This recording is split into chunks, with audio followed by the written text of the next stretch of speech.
Hello my dear students, magnet brains के Hindi channel में आप सबका स्वागत है। मैं हूं आपके इंग्लिश टीचर प्राची वर्मा और हम हमारी मेन कोर्स बुक हनी जू के यूनिट 7 पर पहुंच चुके हैं और उसके चैप्टर विजिट टू कैम्ब्रिज की रीडिंग और समरी पूरी कर चुके हैं। तो अब बारी है एनसीईआरटी सॉल्यूशंस को पढ़ने की। तो चलिए बिना टाइम वेस्ट किए हम हमारे एनसीईआरटी सॉल्यूशंस को स्टार्ट करते हैं। सबसे पहले हम देखेंगे कॉम्प्रिहेंशन चेक के क्वेश्चंस जो कि पेज नंबर 100 पर दिए हुए हैं। हमसे पूछा गया है कि which is the right sentence. तो which is the right sentence जो है क्वेश्चन, उसके नीचे 2-3 ऐसे क्वेश्चंस हैं जिनका हमें आंसर देना है और सब में एक ही चीज़ करनी है कि सही आंसर को ढूंढकर निकालना है। Cambridge was my metaphor for England to the writer. अब राइटर ने ये कहा कि कैम्ब्रिज जो था उनके लिए एक मेटाफर था इंग्लैंड का, मतलब वो इंग्लैंड की तरह था कि कैम्ब्रिज मतलब पूरा इंग्लैंड। इंग्लैंड में उनको एक ही चीज़ दिखती थी जो क्या थी, कैम्ब्रिज यूनिवर्सिटी। और जैसे आप सबको पता है कि कैम्ब्रिज यूनिवर्सिटी जो है या यूनिवर्सिटी ऑफ कैम्ब्रिज जो है वो बहुत ही मशहूर यूनिवर्सिटी है क्योंकि काफ़ी बड़े बड़े लोग, बड़ी बड़ी हस्तियाँ जो हैं वो यहाँ पढ़े लिखे हुए हैं। तो उन्होंने क्या कहा कि कैम्ब्रिज जो थी यूनिवर्सिटी वो मेरे लिए ऐसा था कि पूरा इंग्लैंड ही वो है, इंग्लैंड में और कुछ है ही नहीं, जो है वो कैम्ब्रिज है। तो यहाँ का आंसर क्या हो जाएगा, पहले हम ऑप्शंस देख लेते हैं। Cambridge was a reputed university in England, हाँ ये है। तो England was famous for Cambridge, ये भी बात सही है। और Cambridge was the real England, तीनों बातें सही है। लेकिन हमारे राइटर क्या बोलना चाह रहे हैं, हमें वो आंसर चूज करना है। तो वो ये कहना चाह रहे थे कि उनके हिसाब से कैम्ब्रिज ही असली इंग्लैंड था, या कैम्ब्रिज जो है वो इंग्लैंड जो है कैम्ब्रिज के लिए फेमस था, या वो रेप्यूटेड यूनिवर्सिटी थी। अब ऐसे तो बहुत सारी यूनिवर्सिटीज़ होंगी इंग्लैंड में, तो पहला वाला तो सही नहीं है। अब कैम्ब्रिज असली इंग्लैंड इसलिए नहीं हो सकता क्योंकि ज़रूरी नहीं कि हर जगह की खासियत उसकी पढ़ाई या उसकी कोई यूनिवर्सिटी ही हो, उसमें बहुत सारी देखने लायक चीज़ें होती हैं। तो ऐसा भी नहीं है कि इंग्लैंड में कैम्ब्रिज के अलावा कुछ है ही नहीं। तो बात क्या सही हो जाती है कि England was famous for Cambridge. जिस वक्त की ये बात कर रहे हैं उस वक्त इंग्लैंड में कैम्ब्रिज जो है वो सबसे ज़्यादा फेमस हुआ करता था। हालांकि अभी भी है, लेकिन उसके बावजूद अब कई चीज़ें आ गई हैं जो ज़्यादा मशहूर होंगी या लोग उनको ज़्यादा घूमना पसंद करते होंगे। पहले के लोगों के लिए कैम्ब्रिज यूनिवर्सिटी का भ्रमण करना या टूर पे जाना एक बहुत बड़ी बात होती थी। तो हमारा सही आंसर हो जाएगा England was famous for Cambridge, ये हमारा सही आंसर। इसी प्रकार हमको अगले क्वेश्चन में भी यही करना है। The writer phoned Stephen Hawking's house. अब वो क्या कह रहे हैं कि जो हमारे राइटर थे फिरदौस कांगा, उन्होंने स्टीफन हॉकिंग के घर पर फ़ोन लगाया, है ना। तो अब क्या है 3 option. From the nearest phone booth, अपने सबसे पास नज़दीकी जो फ़ोन बूथ था, एसटीडी था, उससे कॉल किया। From outside a phone booth के बाहर से कॉल किया, या फिर फ़ोन बूथ के अंदर से कॉल किया। तो अपने पास वाले से तो किया ही किया, लेकिन एक चीज़ उसमें ज़रूर बोली गई है कि मैंने अपना वो जो रिसीवर था, जो जिससे हम कान पर लगाते हैं टेलीफोन का, उसे रिसीवर कहते हैं, उसको मैंने इतना ज़्यादा खींचा कि मैं बाहर तक आ पाऊँ, है ना, उसे खींच के कि उसकी जो कॉर्ड थी वो टूट ही जाती। इस वजह से हमको यहाँ पर एक कन्फ्यूजन हो सकती है कि उनने अंदर से बात करी या बाहर से बात करी, लेकिन सही आंसर ये होगा कि उन्होंने अपने सबसे नज़दीकी फ़ोन बूथ पर जाकर बात करी, क्योंकि उन्हें जल्द से जल्द एक साक्षात्कार करना था, एक इंटरव्यू करना था स्टीफन हॉकिंग के साथ। तो हमारा सही आंसर हो जाएगा from the nearest phone booth. तीसरा क्वेश्चन है, every time he spoke to the scientist the writer felt guilty. जितनी भी बार वो उनसे कुछ सवाल पूछ रहे थे या कोई बात कर रहे थे फिरदौस कांगा किससे, स्टीफन हॉकिंग से। साइंटिस्ट मतलब यहाँ पे स्टीफन हॉकिंग की बात हो रही है। तो स्टीफन हॉकिंग से जब भी वो कोई सवाल कर रहे थे तो उन्हें बुरा लग रहा था, उन्हें गिल्ट फील हो रहा था, उन्हें अंदर ही अंदर ग्लानि हो रही थी। क्यों हो रही थी? He wasn't sure what he wanted to ask। क्या उनको ये चीज़ पता नहीं थी कि उनको क्या पूछना है। He forced the scientist to use his voice synthesizer। वो क्या उनको फोर्स कर रहे थे कि वो अपने वॉइस सिंथेसाइजर यानी कि वो जो कंप्यूटर था कि वो उंगली से बटन दबाते थे और वो फिर वो कंप्यूटर बोलता था, वो यूज़ करने के लिए उनको फोर्स कर रहे थे, या फिर he was face to face with a legend। तो वो इतने बड़े व्यक्ति के साथ, इतने महान व्यक्ति के साथ वो हैं, सामने बैठे हुए हैं, इसलिए उन्हें डर लग रहा था, या उनको जो है उस मशीन का बार बार इस्तेमाल करना उन्हें अच्छा नहीं लग रहा, तो उन्हें ऐसा लग रहा था वो उनसे ज़बरदस्ती सवाल करने की कोशिश कर रहे हैं, या उनको पता नहीं था कि उनको क्या सवाल करना है। तो उनको पता तो था कि उन्हें क्या पूछना है, और हालांकि वो भले ही इतने बड़े, इतने महान व्यक्ति के सामने बैठे थे, लेकिन ये कारण नहीं था कि उनको जो है साइंटिस्ट से बुरा लग रहा था, बात करने में बुरा लग रहा था। कारण ये था क्योंकि स्टीफन हॉकिंग की हालत ऐसी थी कि वो पूरी तरीके से लकवाग्रस्त थे, वो बिल्कुल नहीं हिल पाते थे और उनका शरीर बिल्कुल भी किसी मूवमेंट का, किसी हिलने डुलने की जो एक्टिविटी होती है उसका साथ नहीं देता था। लेकिन आप जब उनसे कुछ बात करेंगे, वो बोल तो नहीं पाएंगे लेकिन वो जो है अपना वॉइस सिंथेसाइजर, अपना जो बटन है उसे दबाने की कोशिश करेंगे। तो उनकी उस स्थिति में उनको वो बटन दबाते देखकर हमारा जो राइटर है, उन्हें ये लग रहा था कि मैं उनसे फिजूल ही इतनी मेहनत करवा रहा हूँ, क्योंकि मैं जब जब कुछ बोलूँगा या जब जब कोई सवाल करूँगा वहाँ से एक जवाब तो आएगा ही, भले ही वो येस या नो क्यों ना हो। तो उन्हें बुरा लग रहा था कि ये मेरी वजह से इनको मेहनत करनी पड़ रही है। तो हमारा आंसर क्या हो जाएगा? सेकेंड वाला हमारा करेक्ट आंसर हो जाएगा, he forced the scientist to use his voice synthesiser. अब ऐसा नहीं है कि वो फोर्स कर रहे थे, लेकिन एक प्रकार होता है ना कि हम किसी से बात करेंगे तो उसका जवाब देना तो बनता ही है, और वो ना ही जवाब देगा तो उस व्यक्ति को भी अच्छा नहीं लगेगा। तो एक तरीके से उन्हें ऐसा लग रहा था कि मैं फोर्स कर रहा हूँ उनको सिंथेसाइजर यूज करने के लिए। तो अगला क्वेश्चन ये है, question number 4, I felt a huge relief in the possibilities of my body. तो अब ये जो सेंटेंस है इसका मतलब ये है कि मेरा शरीर जो करने के काबिल था, मेरे शरीर के जो मुमकिन था एक्शंस, वो जानकर या उस चीज़ को समझकर मुझे बहुत ज़्यादा ही रिलीफ लगा, एक सुकून महसूस हुआ कि चलो मैं इतनी सारी चीज़ें कर सकता हूँ स्टीफन हॉकिंग की स्थिति को देखने के बाद। In the given context the highlighted words refer to. अब जो वर्ड्स हाईलाइट किए हुए हैं वो उनका मतलब क्या है? तो पॉसिबिलिटीज ऑफ माई बॉडी मतलब मेरे शरीर के क्या क्या करने के काबिल है, क्या मुमकिन है। तो shifting in the wheel chair, turning the wrist मतलब आप व्हील चेयर के अंदर मतलब बैठे बैठे आराम से हिल सकते हैं या फिर अपनी कलाई को मोड़ सकते हैं। स्टैंडिंग अप एंड वॉकिंग, उठ के खड़े होना, चलना, या स्पीकिंग और राइटिंग, बोलना और लिखना आपको लगता है कि आप वो कर सकते हो या नहीं, या चलना कर सकते हो या नहीं, या फिर व्हील चेयर पे ही बैठे बैठे मूवमेंट कर लेना या अपनी कलाई को घुमा लेना। अब देखिए यहाँ पर बात यह है कि स्टीफन हॉकिंग ये भी नहीं कर पा रहे थे, कर पाते हैं, है ना, ये भी नहीं कर पाते हैं जिस प्रकार फिरदौस कांगा हमें बताते हैं। तो वो जब अपने आप को तो बहुत देर तक बैठे रहने की वजह से जो वो थक जाते हैं तो वो व्हील चेयर में थोड़ा सा इधर उधर मूव कर लेते हैं, हिल लेते हैं, या अपनी कलाई को घुमा के उस पर टाइम देख लेते हैं।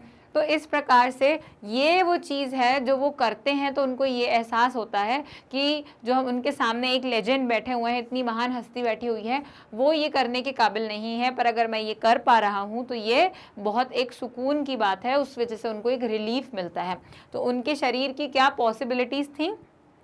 Shifting in the wheel chair, turning the wrist, ये चीज़ें वो वहाँ पर बताते हैं चैप्टर के बीच में कि ये करने के मैं काबिल हूँ और इसकी वजह से मुझे एक बहुत बड़ा सुकून या बहुत राहत महसूस होती है। अब है आंसर द फॉलोइंग, जो कि वर्किंग विद द टेक्स्ट के हैं, पेज नंबर 100 पर ही चल रहे हैं हम। हमारा पहला क्वेश्चन है, did the prospect of meeting Stephen Hawking make the writer nervous? If so why? तो पहले तो उन्होंने बोला है कि जो प्रॉस्पेक्ट का मतलब होता है कि उनसे मिलने का जो उनकी एक तरीके से मोटिव था, जो उनका लक्ष्य था, जो मिलने का जो उनको अवसर प्राप्त हुआ था, वो क्या हमारे राइटर को नर्वस बनाता है? क्या वो डर जाते हैं, थोड़ा सा उनको ऐसा टेंशन होने लग जाती है कि मैं इतनी महान हस्ती से मिलने वाला हूँ? तो स्टीफन हॉकिंग से मिलने का जो पूरा अरेंजमेंट था, जो व्यवस्था कराई गई थी, वो सब देख कर क्या वो नर्वस होने लग जाते हैं? हाँ, वो बोलते हैं ना कि मुझे अचानक से बहुत ही कमज़ोर महसूस होने लगा। बस वही है इसका जवाब। और अगर उन्होंने बोला है कि अगर ऐसा है, हाँ में अगर आप आंसर देते हैं तो आपको कारण भी बताना है, आपसे वाई भी पूछा गया है, तो आप तो कहेंगे पहले यस, फिर आप बोलेंगे the writer felt nervous because he was doubtful whether he would be granted the interview with mister Stephen Hawkings और नॉट। तो हमारे राइटर क्या कहते हैं कि उनको नर्वस इसलिए महसूस हो रहा था क्योंकि उनको ये इस बात की पुष्टि नहीं थी, उनको ये पक्का पता ही नहीं था कि मुझे वो इंटरव्यू करने का मौका मिलेगा भी कि नहीं। जब वो स्टीफन हॉकिंग के घर पे फ़ोन करते हैं और उनके जो असिस्टेंट हैं वो फ़ोन उठाते हैं तो वो बोलते, वो इस तरीके से हमारे राइटर ने, कांगा ने उन्होंने ये परमिशन मांगी थी, उनसे अनुमति मांगी थी कि आप मुझे 10 मिनट भी देंगे तो चलेगा। इससे ये पता चलता है कि उनको उम्मीद थी कि उनको जो है अनुमति नहीं मिलने वाली है, उनको ये मौका शायद ही मिले, तो वो उस असिस्टेंट को मनाने की कोशिश कर रहे थे। लेकिन वो चीज़ बहुत ही आसानी से उनको प्राप्त हो गई और उनके असिस्टेंट ने कहा कि ठीक है, आपको मैं 10 मिनट नहीं, आपको मैं आधा घंटा दे रहा हूँ, जिसकी वजह से वो और ज़्यादा आश्चर्यचकित हो गए, अचंभित हो गए कि ऐसा कैसा मुमकिन है। तो ये सोच के उनको नर्वस फील हो रहा था, उन्हें एक उत्साह से भरा हुआ जो डर होता है वो महसूस हो रहा था, क्योंकि उन्हें नहीं पता था कि ये सच होगा कि नहीं।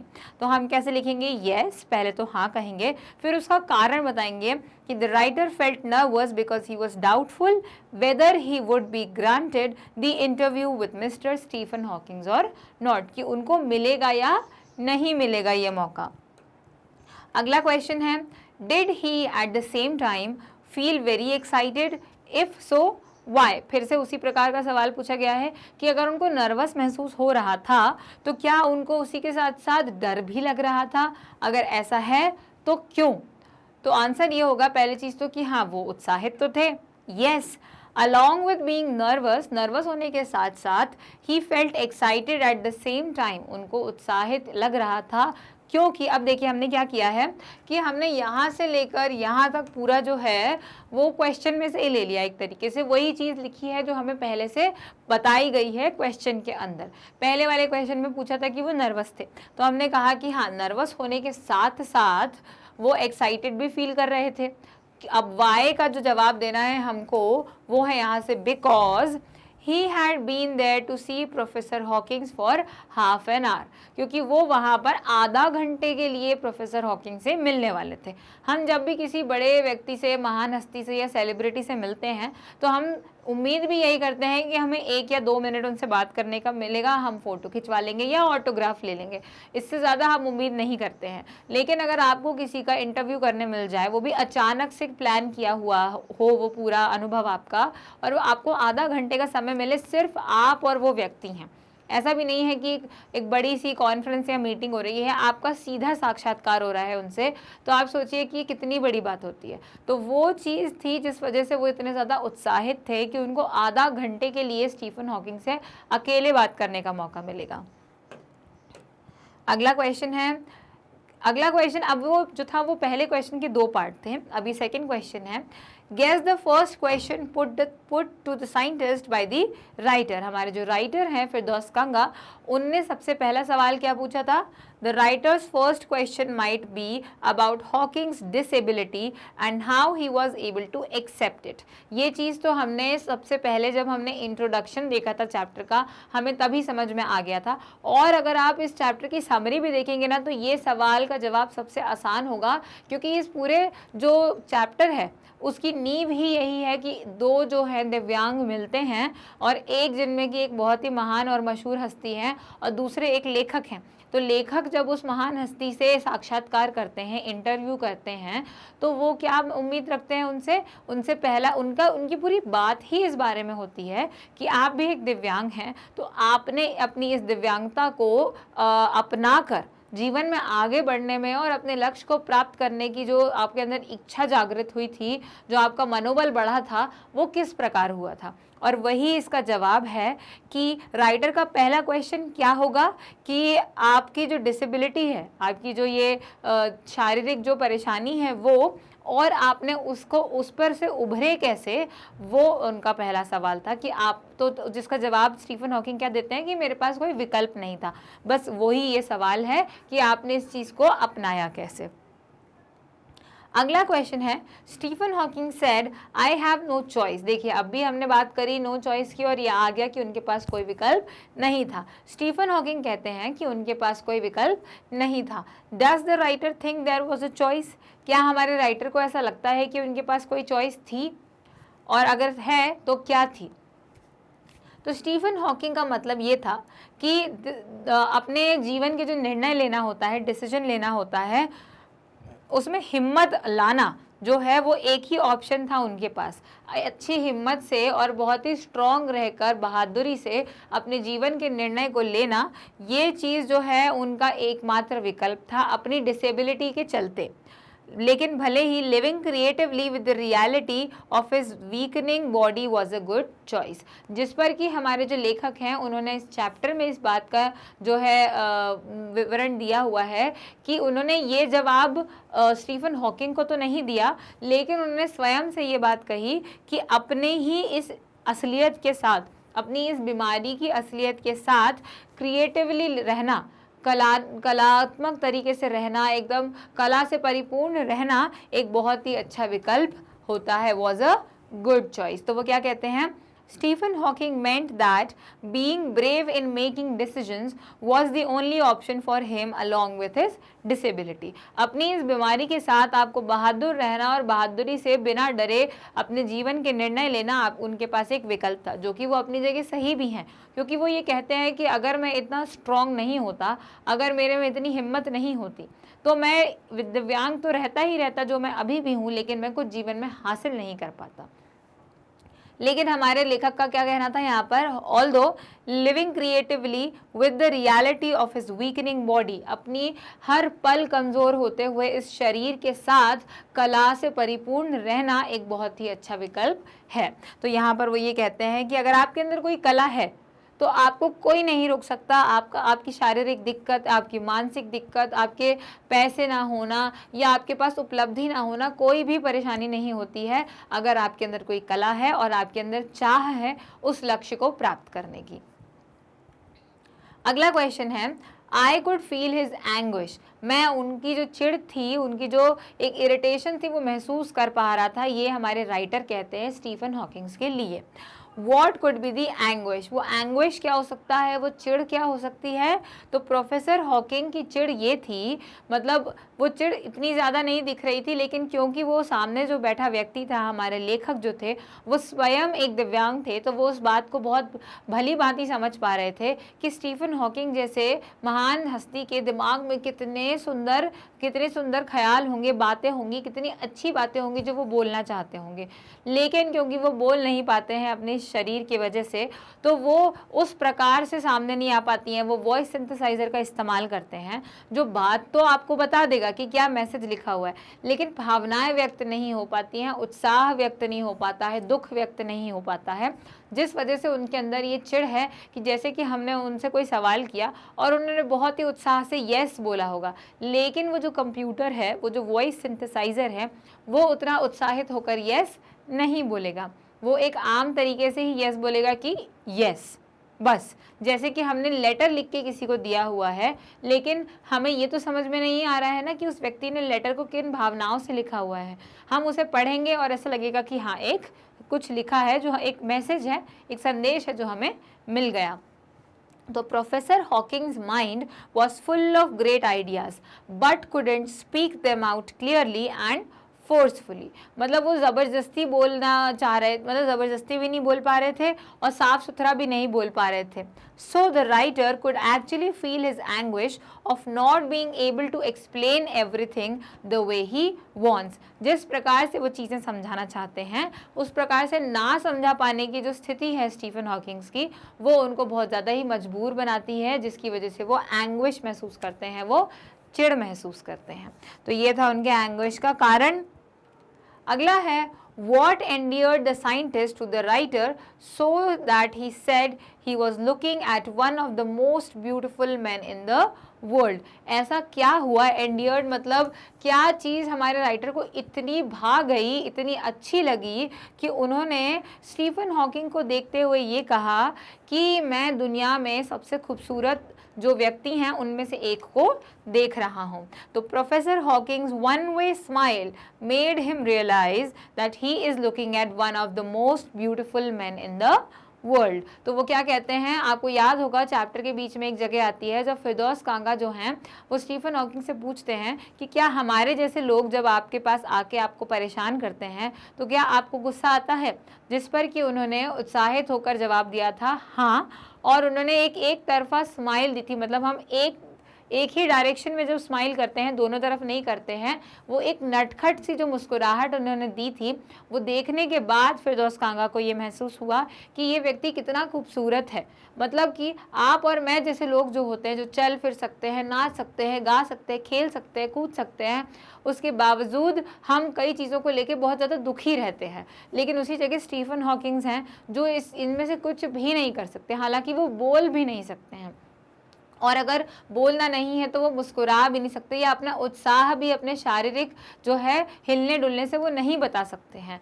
तो उसके बावजूद अगर इनके आसपास एक ऐसा माहौल बन जाता है जिसकी वजह से हम एक बहुत ही एक सुंदर एहसास होता है हमको, तो उसके चलते यहाँ पर हमारे राइटर ने कहा था कि ये जो मैं देख रहा हूँ, मेरे सामने जो व्यक्ति है वो दुनिया के सबसे खूबसूरत व्यक्तियों में से एक है।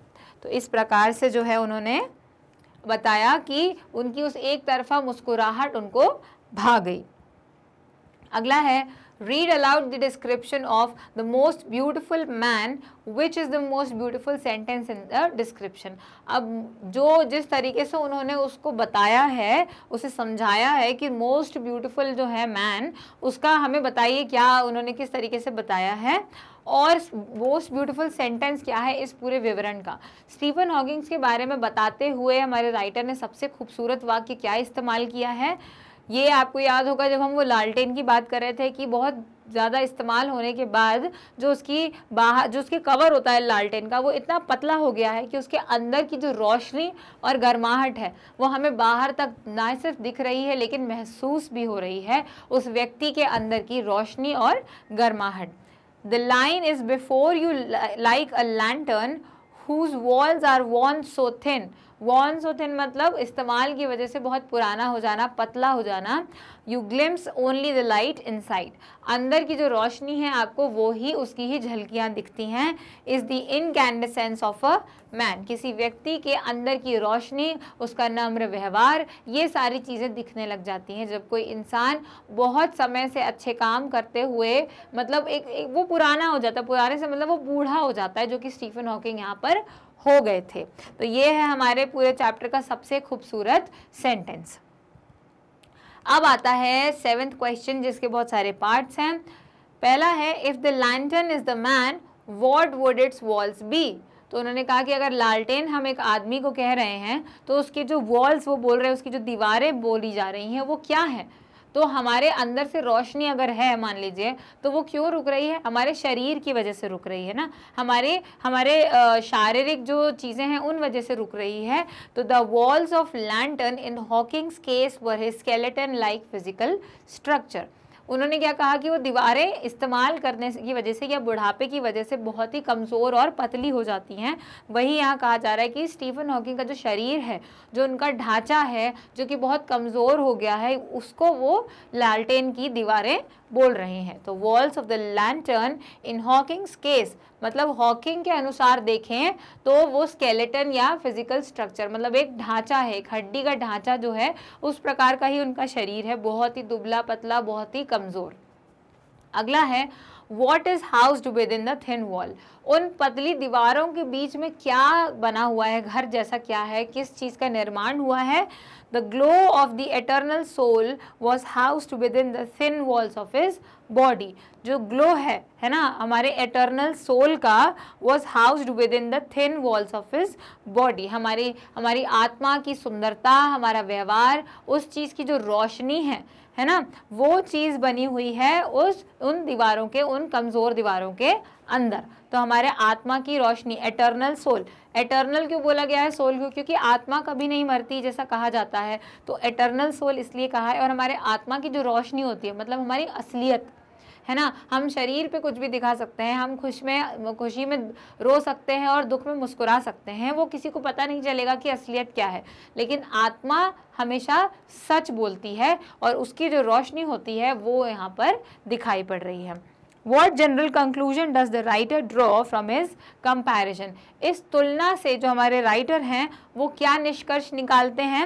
The writer draws conclusion that the eternal soul is more important than the body। ये तो बिल्कुल सत्य बात है कि हमारे जो लेखक है वो कहते हैं, ये लैंटर्न से जो उन्होंने यहाँ पर तुलना करी है है ना। एक लालटेन को एक व्यक्ति से जो तुलना करी हुई है, उससे इनने क्या निष्कर्ष निकाला है कि जो हमारी आत्मा है वो हमारे शारीरिक जो दिखते हैं हम जिस तरीके से, शारीरिक तरीके से, उससे ज़्यादा ज़रूरी होती है कि हमारी आत्मा कैसी है, हमारा मन कैसा है, वो साफ है या नहीं है।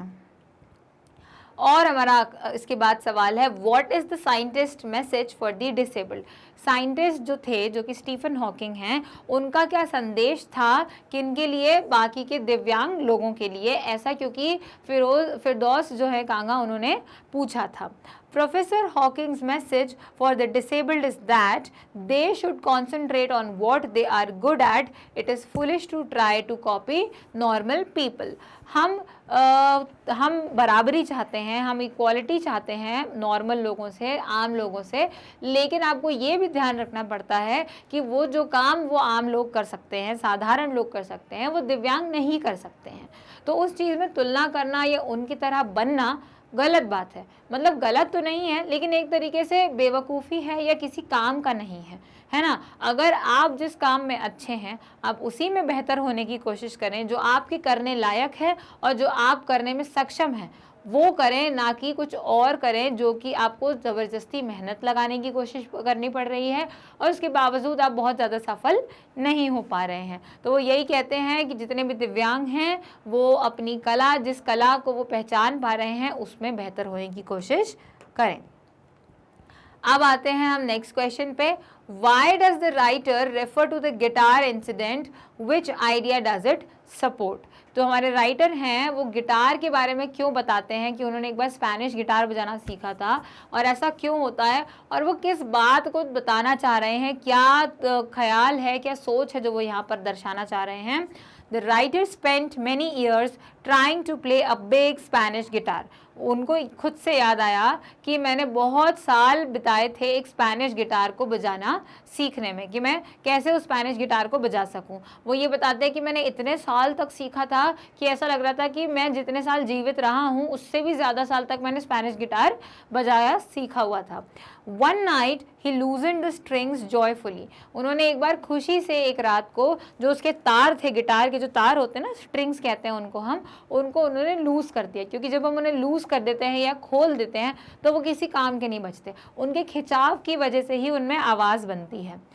This incident supports the idea that the disabled people should practice only what they are good at. और क्योंकि वो स्पेनिश गिटार बजाना बहुत अच्छे से नहीं सीख पा रहे थे तो उन्होंने खुशी से उसके तार जो है वो खोल दिए।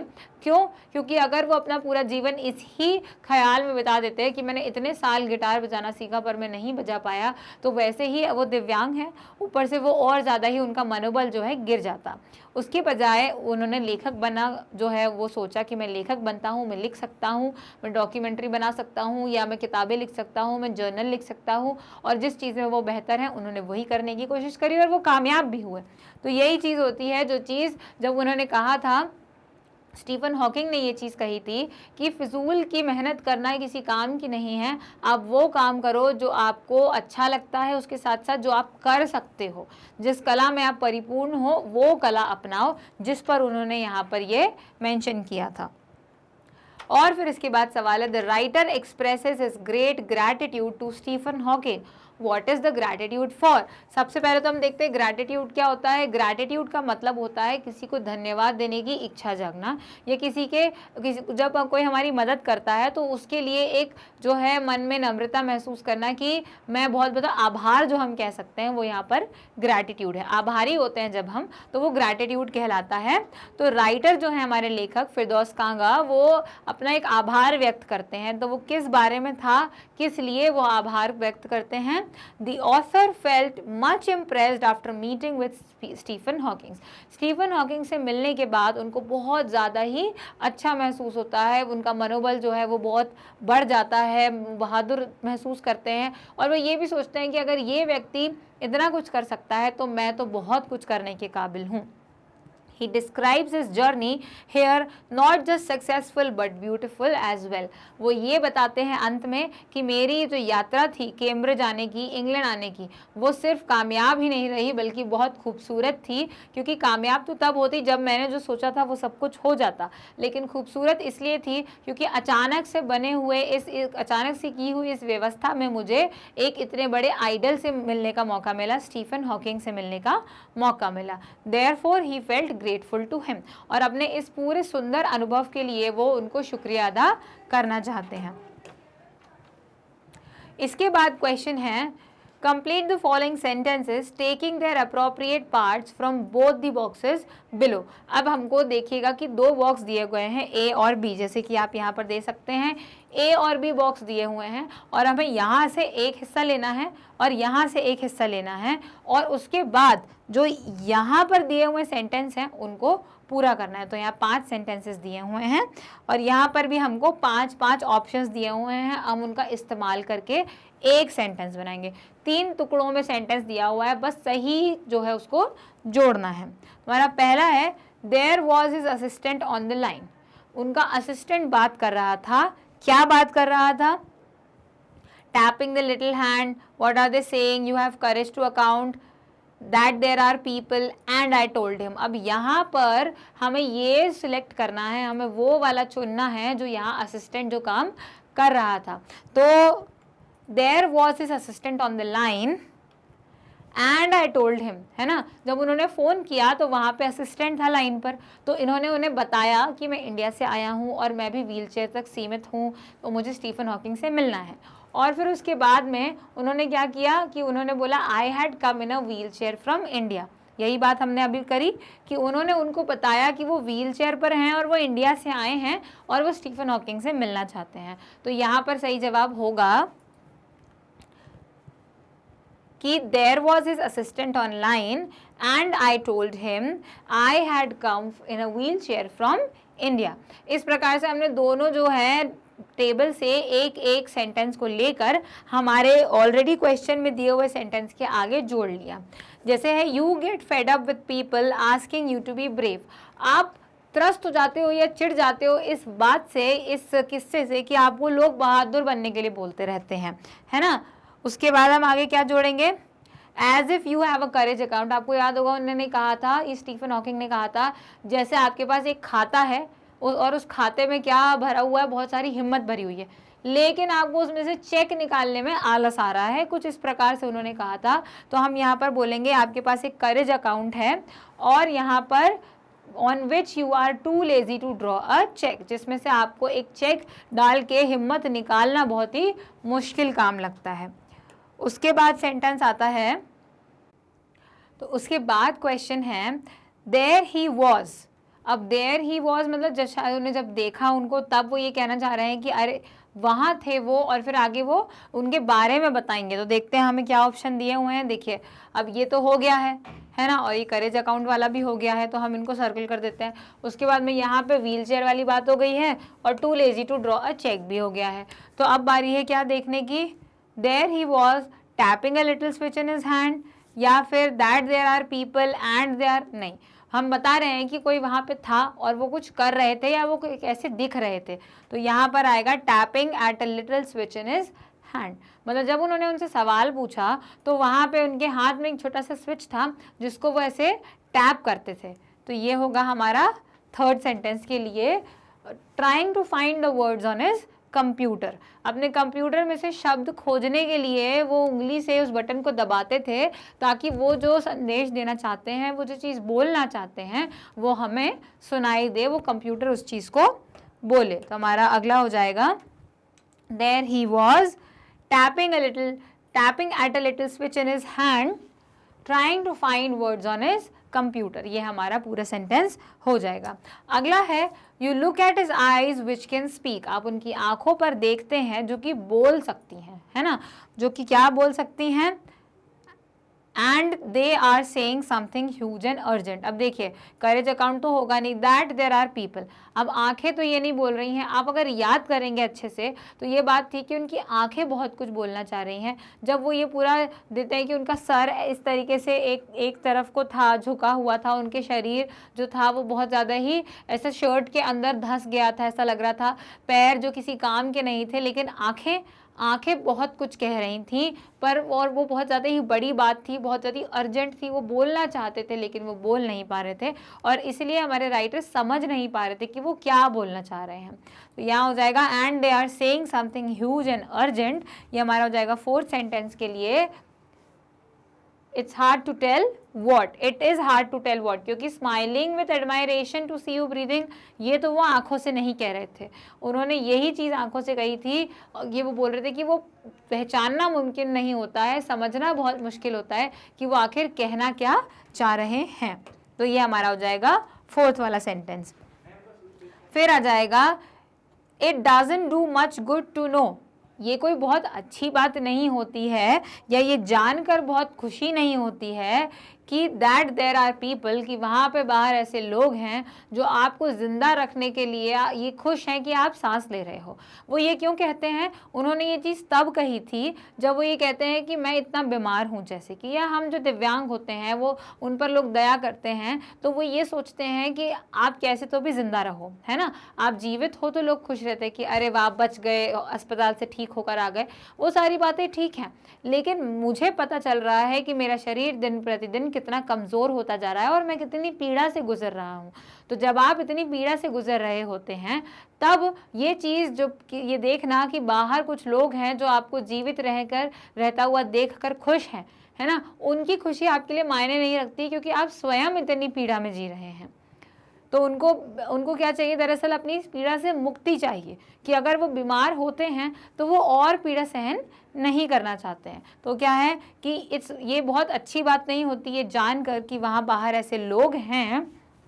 Smiling with admiration to see you breathing still, कि आप अभी भी सांस ले रहे हो, इस बारे में सोचकर वो गर्व से खुशी महसूस कर रहे हैं, ये यहाँ पर वो कहना चाह रहे थे।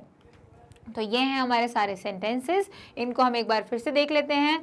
देयर वॉज हिज असिस्टेंट, यहाँ तक दिया हुआ था, on the line and I told him I had come in a wheel chair from India, है ना, हमने बिल्कुल सही बनाया था। फिर है you get fed up with people asking you to be brave, यहाँ तक हमको दिया हुआ था। फिर हमने देखा as if you have a courage account on which you are too lazy to draw a cheque, कि आपके पास हिम्मत का एक खाता है लेकिन आपको उस हिम्मत को इस्तेमाल करने में आलस आता है, राइमिंग बन गया। There he was tapping at a little switch in his hand trying to find the words on his computer, there he was तक दिया हुआ था। फिर हमने देखा कि वो उंगली से उस बटन को दबा रहे थे शब्द ढूंढने के लिए जो वो हमें कहना चाह रहे थे। फिर आता है you look at his eyes which can speak and they are saying something huge and urgent, वो कुछ बहुत ही बड़ा और बहुत ही ज़रूरी चीज़ कह रहे थे जो कि बता पाना मुश्किल था कि वो क्या कहना चाह रहे थे। It doesn't do much good to know that there are people, की बाहर ऐसे लोग हैं।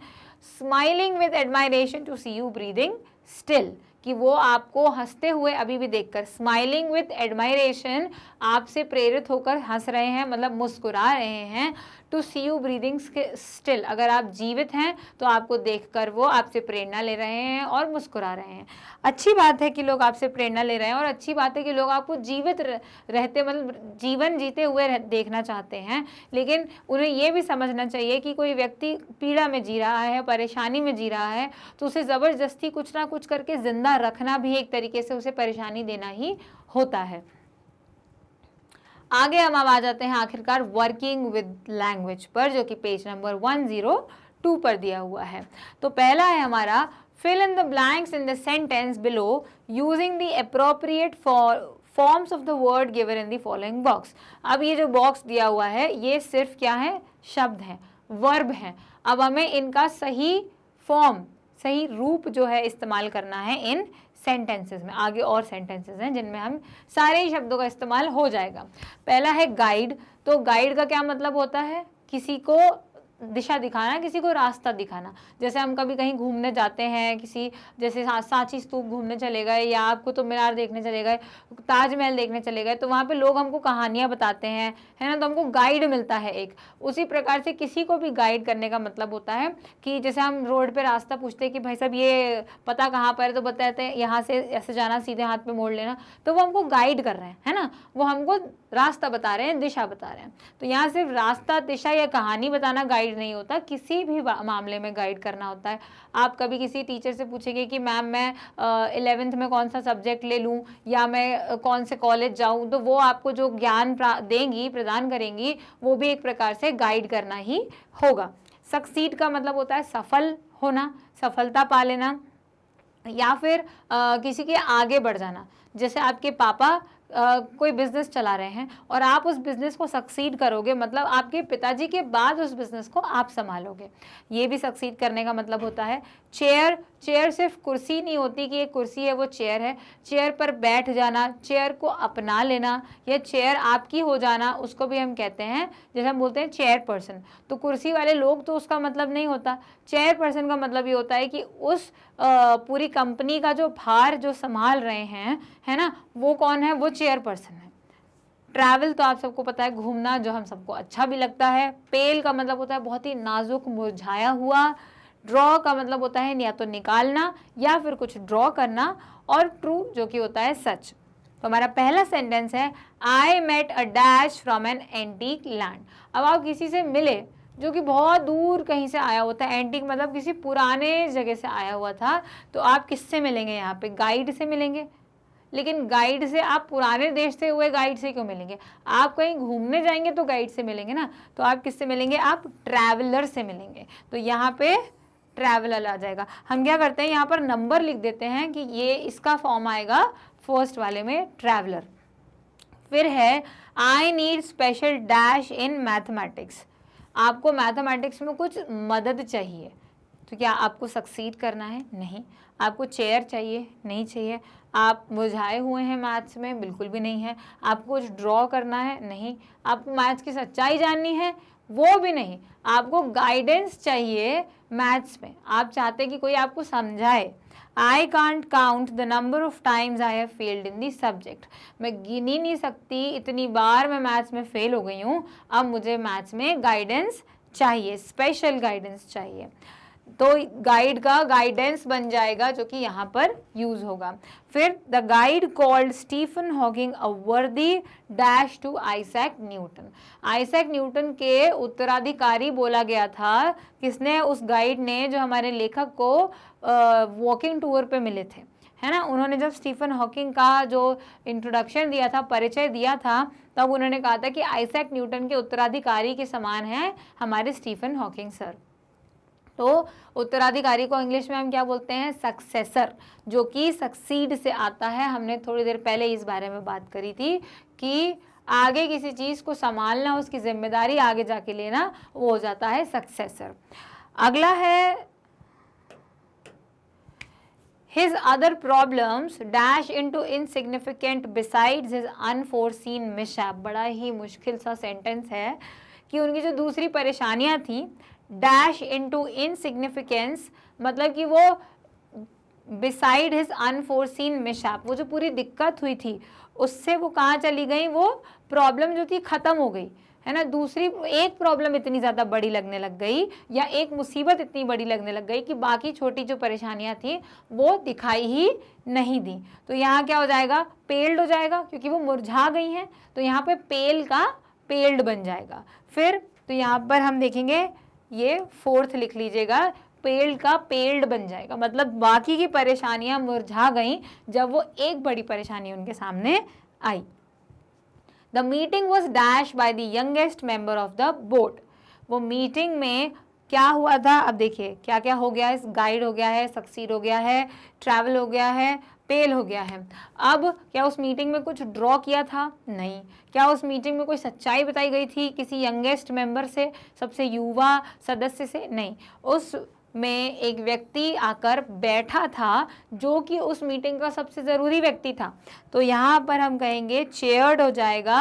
The meeting was chaired CHAIR, chair, ED, chaired by the youngest member of the board. Some people say yours dash when they informally refer to themselves. जैसे अगर हम आपसे कहें कि जैसे 2-4 लोग खड़े हैं, आपके घर पे कोई मेहमान आया खाना खाने के लिए और आपका घर बहुत ही खूबसूरत लग रहा है, बोलते हैं अरे आपके घर का इंटीरियर तो बहुत अच्छा है, किसने डिज़ाइन किया? तो आप ये नहीं बोलेंगे कि मैंने किया, आप कहेंगे योर्स ट्रूली। उसका सीधा सीधा मतलब यही होता है कि अगर मैं कहूँ योर्स ट्रूली, मतलब मैं बोल रही हूँ कि आपके सामने मैं खड़ी हुई हूँ, मैंने वो चीज़ करी है, ठीक है। आपका आभार मतलब एक तरीके से आपने डायरेक्टली उनको थैंक यू बोल दिया है कि वो आपको आपकी तारीफ ऐसे सामने करे कि अरे वाह बेटा आपने तो बहुत अच्छा काम किया है। तो इससे पहले ही आप बोल दें योर्स ट्रूली मतलब थैंक यू। तो यहाँ आ जाएगा truly. I wish it had been a dash match. We would have been spared the noise of celebration at least. अब यहाँ पे जो ड्रॉ आएगा, आखिरी बचा हुआ शब्द हमारा, उस ड्रॉ का तो मतलब ही बदल गया भाई। उस ड्रॉ का मतलब तो हो जाएगा बराबर वाला मैच। जैसे क्रिकेट में अक्सर होता है ना कि दोनों टीम ने बराबर रन बनाकर आउट हो गई, अब ना बॉल बची हैं ना विकेट बचा है, तो रन कहाँ से बनेंगे, है ना। तो मैच क्या हो जाता है, ड्रॉ हो जाता है। तो वो कह रहे हैं कि मैं अरे यार काश जो मैच था वो ड्रॉ हो जाता, वो टाई हो जाता, ताकि कम से कम वो लोग जो शोर मचा रहे हैं, जो शोर मचा रहे हैं जीतने की जो खुशी मना रहे हैं, वो जो शोर है वो हमें सुनने नहीं मिलता, हम खुशी मना लेते या फिर दोनों ही शांत रहते। तो यहाँ आ जाएगा ड्रॉ। तो ये हमारे सारे answers. I met a traveler from an antique land, तो traveler में double L आ जाएगा, ठीक है। I need special guidance, guide था, E हट जाएगा और ANCE आ जाएगा, ठीक है। I cannot count the number of times I failed in the subject. The guide called Stephen Hawking a worthy successor. Successor ऐसे करके वो शब्द। आपने एक चीज़ नोटिस करी कि ये सारे जो हैं ये वर्ब है। किसी को गाइड करना वर्ब है, सक्सीड करना वर्ब है, चेयर, चेयर यहाँ पर एक नाउन है, लेकिन यहाँ पर चेयर्ड जब हो जाएगा तो वो वर्ब बन जाएगा। मतलब हमने वर्ब और नाउन के बीच में अदला बदली करी है। जो वर्ब है उसको नाउन बना दिया, जो नाउन है उसको वर्ब बना दिया, ठीक है। जैसे पेल है, पेल पेल्ड हो गया, किसी चीज़ का पेल होना। पेल्ड क्या हो जाता है, जब वो पास्ट टेंस में चला गया, मतलब वो वर्ब था तभी तो वो पास्ट टेंस में गया है।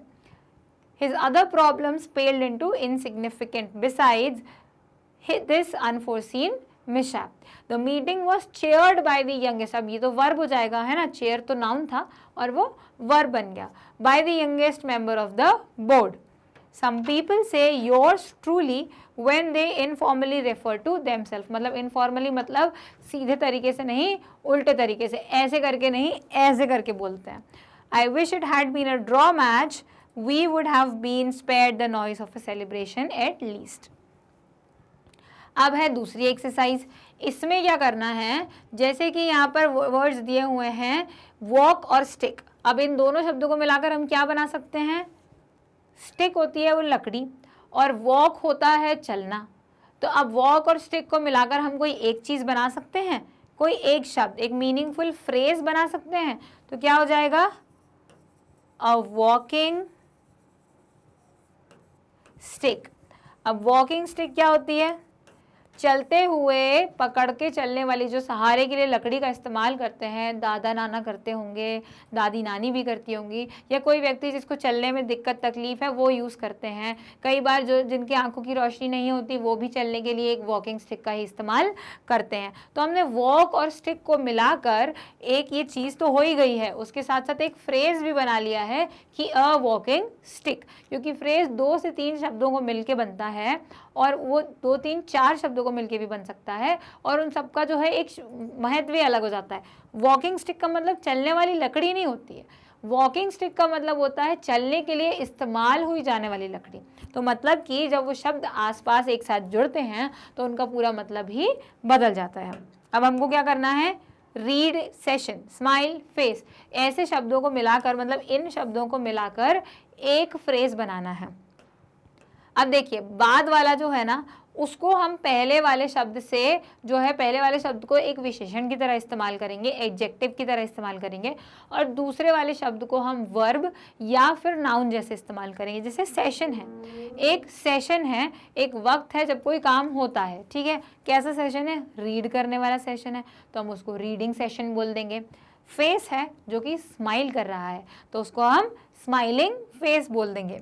चेयर है जो रिवॉल्व कर रही है, वो चेयर देखिए जिसमें पहिए लगे होते हैं और आप एक जगह से दूसरी जगह ऐसे जो है ढुलक के जा सकते हैं या फिर घूम सकते हैं, तो उसको हम रिवॉल्विंग चेयर कहते हैं। तो देखिए नाम तो यही मिल गया, अ रिवॉल्विंग चेयर।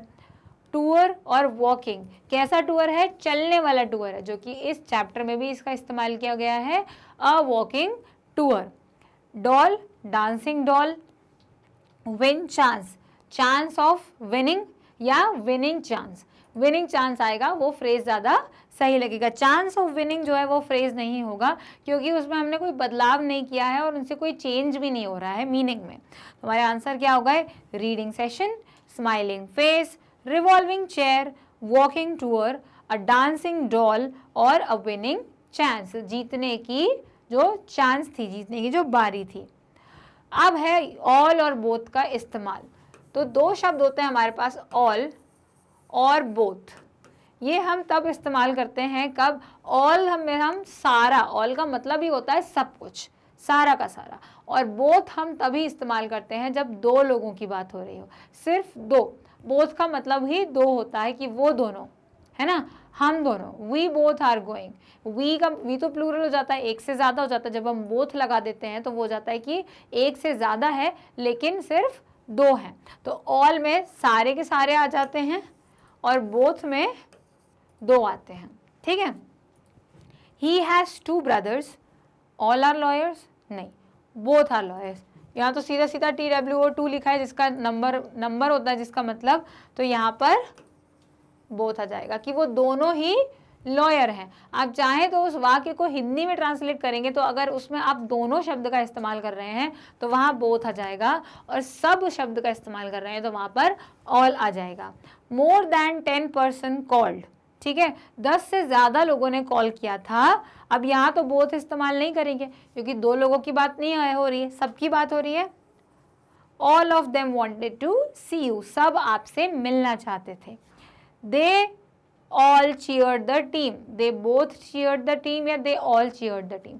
अब all जो है वो यहाँ सही इसलिए आएगा क्योंकि हमें यहाँ कोई इन्फॉर्मेशन ही नहीं दी है कि हम क्या इस्तेमाल करेंगे, both करेंगे या all करेंगे। हमारा सब्जेक्ट जो है वो प्लूरल है, मतलब हमें ये तो पता है कि वो एक से तो ज़्यादा है, लेकिन वो दो हैं या दो से भी ज़्यादा है, उसका हमें कोई ऐसी बात नहीं बताई गई है कि हमें ये पता चले कि यहाँ दो लोगों की बात हो रही है, इसलिए यहाँ पर ऑल लिख देंगे।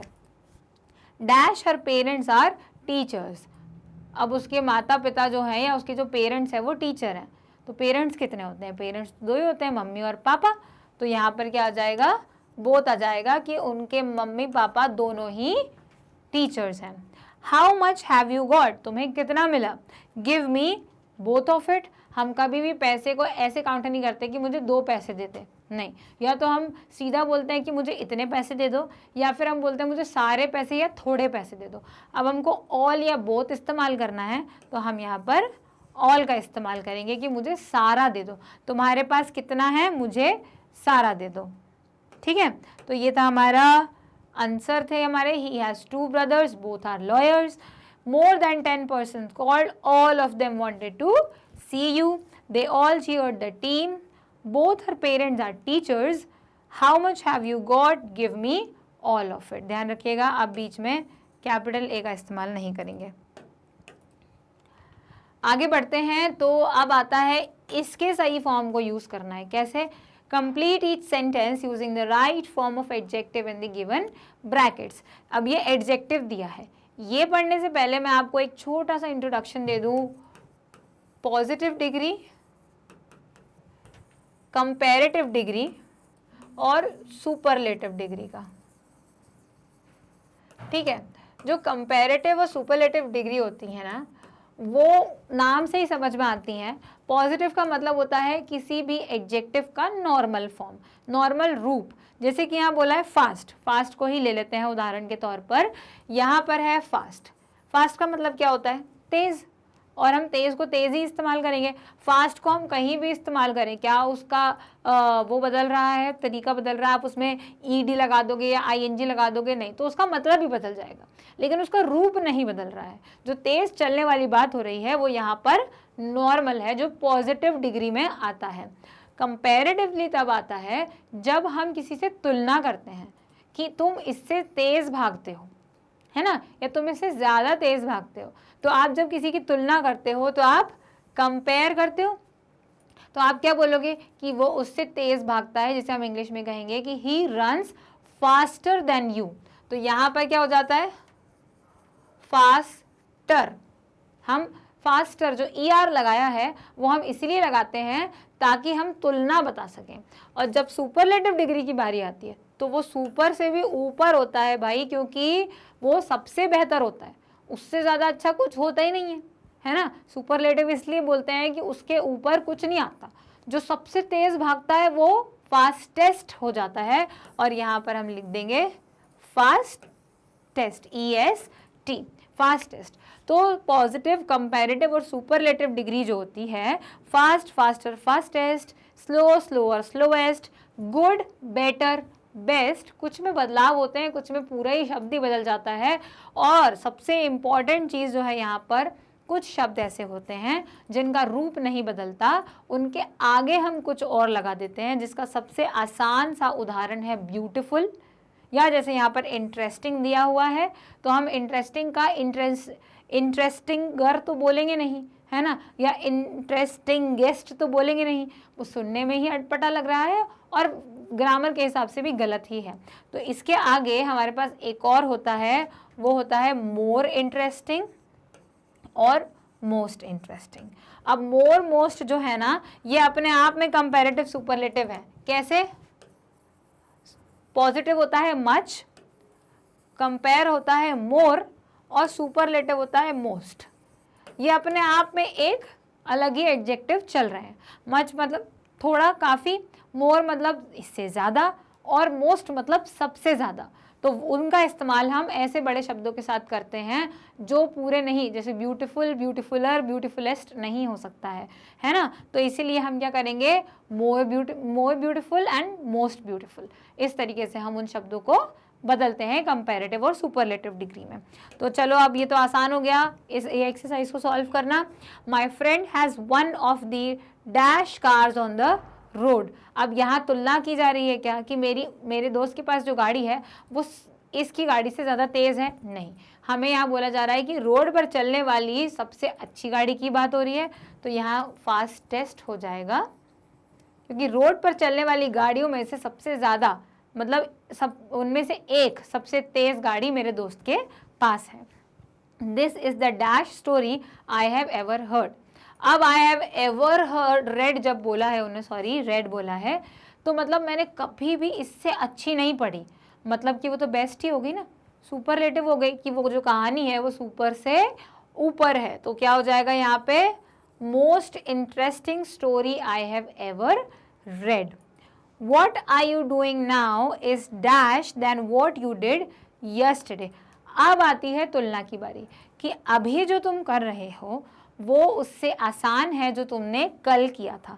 तो आज की क्रिया और कल की क्रिया में जो तुलना हो रही है, जो कंपैरिजन हो रहा है, उसकी वजह से हम यहाँ पर इसका कंपैरेटिव डिग्री इस्तेमाल करेंगे, जो कि हो जाएगा ईजियर। ये ई है, ठीक है, ईजियर, कि कल जो किया था उससे आज का काम आसान है ना। Ramesh and his wife are both short. Shorter, किससे तुलना हो रही है? कोई तुलना नहीं हो रही। शॉर्टेस्ट, सबसे छोटे हैं, पर वो बात किससे कर रहे हैं? नहीं, यहाँ पर सिंपल शॉर्ट आ जाएगा, क्योंकि ना तुलना हो रही है और ना उनका बड़प्पन बताया जा रहा है कि वो सबसे ही छोटे हैं, ठीक है। He arrived dash as usual, late आए, ठीक है। तो लेट और अर्ली में यहाँ पे तो सिर्फ लेट यूज हो जाएगा, लेटर यानी बाद में, और लेटेस्ट यानी सबसे आखिर में, मतलब सबसे रिसेंटली आए हैं। तो he arrived late as usual, तो वो लेट आए। यहाँ पे सिंपल पॉजिटिव डिग्री का इस्तेमाल होगा। Even the chief guest came dash than he did. अब हमने तुलना कर दी अगले सेंटेंस में कि जो चीफ गेस्ट हैं वो उनसे भी ज़्यादा जल्दी आ गए, तो अर्लियर हो जाएगा। पहले हम लिखेंगे अर्लीअर, ठीक है, IER लग जाएगा। तो ये थे हमारे एडजेक्टिव के फॉर्म्स। हम एक बार सारे सेंटेंसेस देख लेते हैं। My friend has one of the fastest car on the road, क्योंकि हमने बोला था कि वो सबसे बेहतर है। This is the most interesting story I have ever read, क्योंकि कभी ऐसी इतनी अच्छी इंटरेस्टिंग स्टोरी नहीं पढ़ी, ये बात हो रही थी। What you are doing now is easier than what you did yesterday, तो तुलना हो रही थी आज और कल के बीच में। Ramesh and his wife are both short, ना तुलना हो रही है और ना ही ये बताया जा रहा है कि कोई बहुत ही ज़्यादा अव्वल है किसी काम में। He arrived late as usual, जो कि आराम से यहाँ लेट आए हैं। Even the chief guest came earlier than he did, तो उनसे पहले चीफ गेस्ट आ गए, ये तुलना हो रही है। उनके आने और चीफ गेस्ट आने के समय के बीच में तुलना हो रही है, इसलिए हमने यहाँ पर ER लगा के उसको कंपैरेटिव डिग्री का इस्तेमाल किया है। तो ये हो गई हमारी ये वाली एक्सरसाइज। अब ये हमारे NCERT सॉल्यूशंस के साथ यूनिट 7 का जो चैप्टर है अ विजिट टू कैम्ब्रिज पूरी तरीके से ख़त्म होता है। और इस वीडियो के अंत में मैं आपको ये बताना चाहती हूँ कि हमारा मैग्नेट ब्रेन्स है इंडिया का सबसे नंबर 1 प्लेटफॉर्म जहाँ पे आपको 100% फ्री ऑनलाइन शिक्षा मिलती है। तो अगर आपको हमारे वीडियोस देखने हैं और अपनी पढ़ाई को और अच्छा बनाना है तो आपको जाना पड़ेगा मैग्नेट ब्रेन्स की वेबसाइट पर। टाइप करें magnetbrains.com और स्क्रीन जैसे ही ओपन होगी अपना कोर्स सिलेक्ट करें CBSE हिंदी मीडियम, आपकी क्लास जो कि है क्लास 8, और आप अपनी सब्जेक्ट के हिसाब से चूज़ कर सकते हैं जिस भी सब्जेक्ट के आपको पढ़ना है। जैसे कि हम हनी ड्यू पढ़ रहे हैं जो कि सामान्य अंग्रेजी है, उसके आइकन पर जाएं, वॉच नाउ पर टैप करें और उसके बाद में आपके पास पूरी लिस्ट खुल जाएगी जिसमें सारी यूनिट और यूनिट में दिए हुए टॉपिक दिए हुए हैं।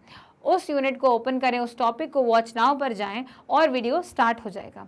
वीडियो को शुरू से लेकर आखिरी तक देखें ताकि आपको सारी चीज़ें समझ में आए, और उसके बाद भी अगर कोई दिक्कत आती है तो कमेंट सेक्शन में आप लिख सकते हैं। ये सब मैं आपको क्यों बता रही हूँ, क्योंकि जैसे मैंने कहा कि आपको 100% फ्री शिक्षा उपलब्ध है, वो भी सारे स्टेट बोर्ड्स के हिसाब से 6th से 12th स्टैंडर्ड तक के बच्चों के लिए फ्री में। तो अगर आपको ये वीडियो पसंद आया और आप इन सॉल्यूशंस को समझ पाए तो इस वीडियो को लाइक करें, हमारे चैनल को सब्सक्राइब करें ताकि आपको आगे की अपडेट्स मिलती रहें, और अपने दोस्तों से इस वीडियो को शेयर करना ना भूलें। मिलते हैं यूनिट 7 की पोम के अगले वीडियो में, तब तक के लिए थैंक यू।